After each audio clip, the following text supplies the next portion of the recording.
we are finally getting a dev diary update on how the EU5 devs are planning to react to all of the major complaints that you've been having for the latest patch. It's been a month since 1.0.10 patch, so I'm really curious how they're gonna approach this.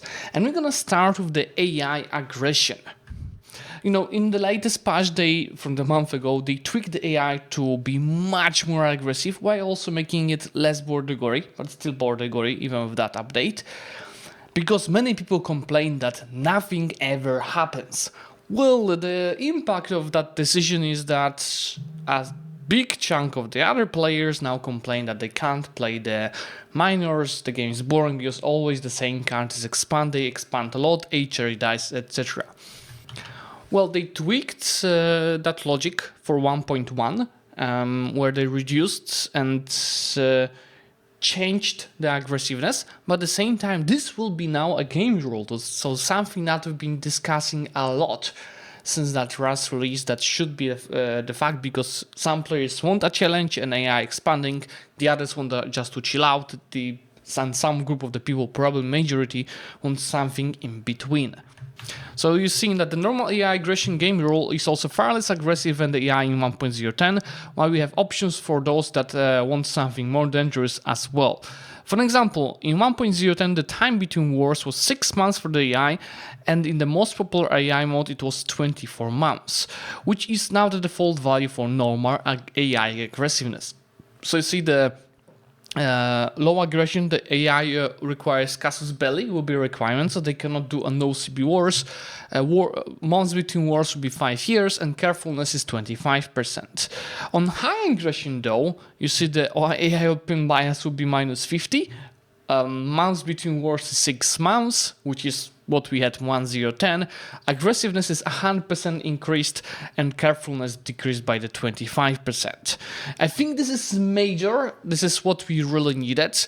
With complex game like this, you'll not make everyone pleased, and that was even the case with EU4. Not everyone loved how the AIs expanded. I still think major thing that we need to achieve here is how AIs piece out, so you know, the less border go, like make them more go towards fulfilling whole provinces, not just single locations.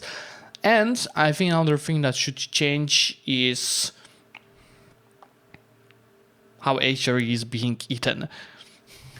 One of the complaints is that when the new patch came out, when they are adding advances in a free patch, you did not receive them in an ongoing campaign. Right now it is changed, so if you have an ongoing campaign and you update to 1.1 and there will be new advances for your nation, you're gonna receive them right away without the need to restart the campaign. And here's actually answer to what I was just saying. Changes to a Holy Roman Empire, they want to avoid where it dies in the mid of 15th century, being split between Bohemia, France and England, and there are multiple changes that are done in order to achieve that, so AIs will no longer do no CB wars inside the HRE, while for the player the cost is increased by 100%, so you can still do no CB wars in HRE, but it costs you a lot. The AIs of the Emperor will now avoid declaring any offensive war against fellow members of the HRE, so the Bohemians will not be eating everyone. Avoid what might still happen. The price of the Golden Bull reduces by 1 every year, meaning that by 1377 the Golden Bull is literally free to enact. Raise antagonists for taking lands from other members of the HRE is increased to 125%, while antagonists from taking as a non-HRE member is increased to 200% to make it HRE actually survives more. I want to see that patch already run an AI-only game and observe the results. One other issue is, you know, when you're playing a maritime nation, it is so crucial to take care of your maritime presence. So you need a fleet, a trade fleet that sucks to fight at the sea. So when the war starts, it is often getting attacked by the AIs that micromanage the fleets a lot, something that you can't do at that level. So they adding the option that you'll be having a toggle to return to the port while at war, so you don't have to do it manually, even reset up the automations. Another issue is there's so many rebels in the game, and because of the amount of locations, cultures and everything, and if the rebels hit 95%, and these are the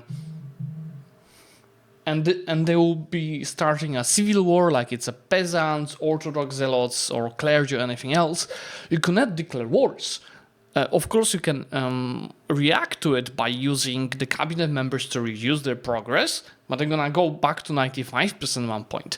So now we'll be able to actually provoke the rebels. Attention, this was a paid feature in EU4. Just a reminder, in case you're complaining that why it wasn't on 1.0, well, you're getting it for free. You had to pay for it in EU4. So these were reactions to the feedback. Now let's look at the new features that will be coming in 1.1 patch that are in order to improve your experience. So first of all, there will be a cabinet action to appease your estates, which you can do when their satisfaction is below 50%, and you can make them happier over time. You see, it's increasing their equilibrium, but most importantly, the satisfaction recovery. This is super useful because obviously you could use Parliament to increase that, giving them money, but this were really costly, or we could do it every 5 years in case of Parliament. So cabinet action was actually a great addition. One of the metas in the current patch is that you want a separate staff of heavy cav only as they destroy everyone in battle, like when at the same time you might want to stacks with infantry and artillery simply to siege and assault forts. As you see here, they are actually introducing mechanics that will encourage you to have more variation with your army, which is called combined arms.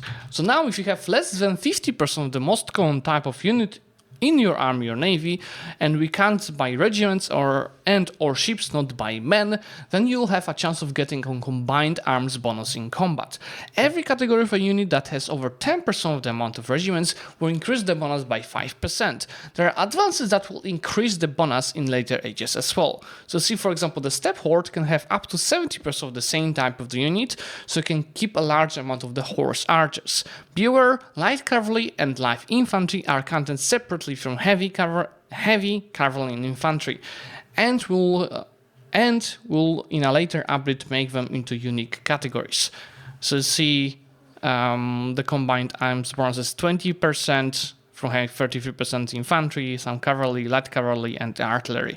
This is great, and this is for a specific stack, not the whole army. Should be, because the patch is also nerfing cavalry, right? So this should be also add to like making the cav meta a bit weaker. One thing that they added, and it was already discussed, is the auto balance toggle. So after every battle changes to units, they'll rebalance the formation, so you don't have everyone on one flank. What they're also adding is a few types of the balances that you can have depending on your goals. So I would imagine one of the balances will be heavily focusing on having cavalry on the flanks, for example, or having it split in a balanced way in every single flank, or maybe one flank over the other. This is also a great change, so you don't have to do it manually. That's why I never touched it, because it was broken, after a battle or two. This without the balance option is very great addition. I'm just afraid with some metas it will be just, you always have to go for the specific balance. So let's see how it works. Maybe there will be some variations. There are some new peace treaties they're adding, no details. They're also adding some new peace treaties. So you see, for example, there's a transfer subjects peace treaty, which allows you to take over a subject, something that's you could achieve in EU4 sometimes. There's a peace treaty to steal maps, absolutely a must-have, and there will be also some new diplomatic actions. There's so many more diplomatic actions already than in EU4, but they're adding even more based on your feedback. One interesting one is actually selling a subject to someone else for money. This is absolutely something new, and I actually love it, especially for the multiplayer. If you want to fix borders between the subjects, you can actually transfer location from one subject to another. You no longer have to take the location from a subject and then cede it to another subject manually. This is also a great point. There are production methods in the game. Majority of the players, including me, are lazy and they're just automating it. although sometimes you might want to lock a specific production method while using the automation, and now you will be able to do that with this new addition. Actually, before the weekend, there'll be some other updates from Johan about the changes, but this is really promising, you know, with all of the negative feedback lately from the player base, and we see less and less players playing the game because everyone is waiting for the patch 1.1. I'm really positive about what I'm seeing. Let me know your thoughts. I think this is actually addressing the most major complaints in the community, together with some of the other changes that we've seen, especially to the army balance between the standing army and the levies. Sorry for that. I just keep saying levies from my memory. But yeah, let me know what you think, and make sure to subscribe to the channel to get notified about the future videos about this patch. And thanks for watching. Bye bye.